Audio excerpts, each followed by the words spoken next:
instruction is taken from 1 Timothy 3 verses 14 to 16.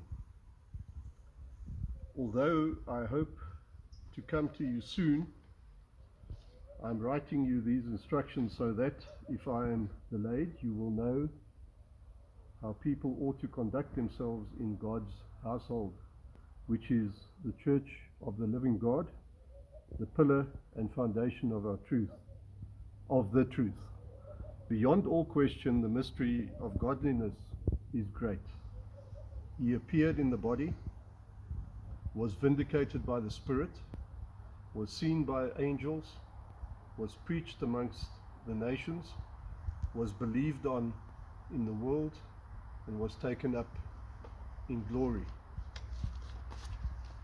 Many of us are husbands, fathers and grandfathers, and as the head of the home, we expect those entrusted to us to conduct themselves in line with our leadership, example and expectations.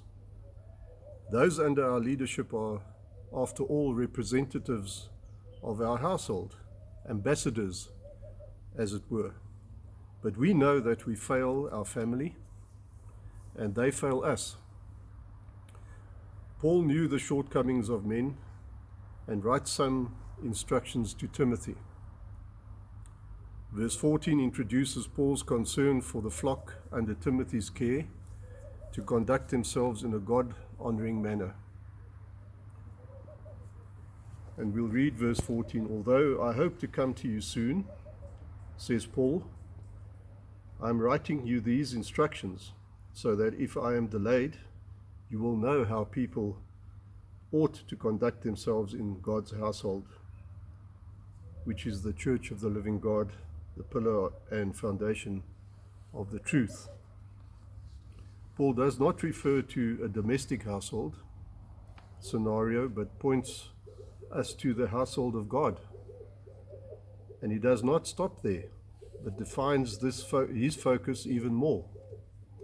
We are not only part of God's household, but also members of the church of the living God. Paul narrows it down even further when he gives the reason for us to belong to this amazing family, when he ends the verse with the pillar and foundation of the truth.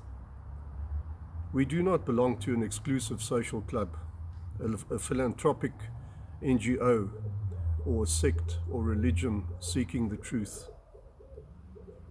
But Paul states it clearly. We have the truth.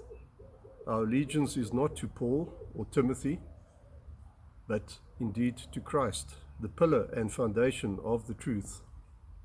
We do not follow in an hypnotic blind state of hopelessness. No, we follow because of the truth revealed to us in Christ, as we see in verse 16. And I'll read verse 16. Beyond all question, the mystery of godliness is great. He appeared in a body, was vindicated by the Spirit, was seen by angels, was preached amongst the nations, was believed on in the world, was taken up in glory. So herein lies the challenge for us. As members of God's church, we are expected to act. If we do not act, we are simply pleading intellectual allegiance to God and submitting to lead a good and honest life. We must be a light in this dark world, especially in these challenging times we find ourselves in. We must be seen to bring the hope of Christ to those in despair.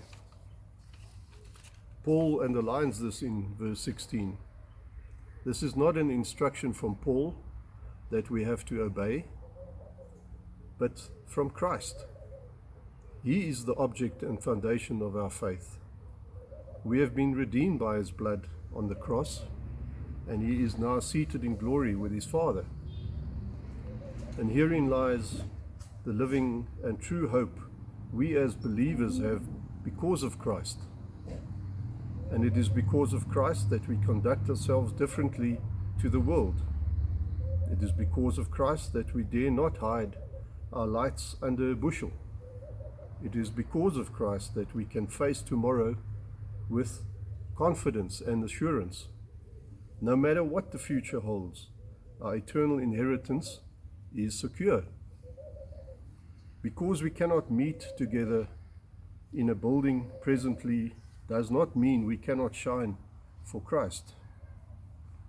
Does also not mean that we are not members of God's household anymore.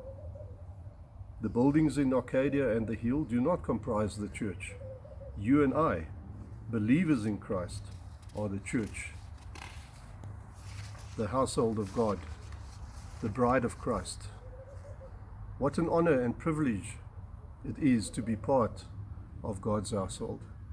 Now, go out today on WhatsApp, email, SMS, Zoom, Skype, Instagram, Facebook, and shine your light brightly for Christ. Have a blessed day.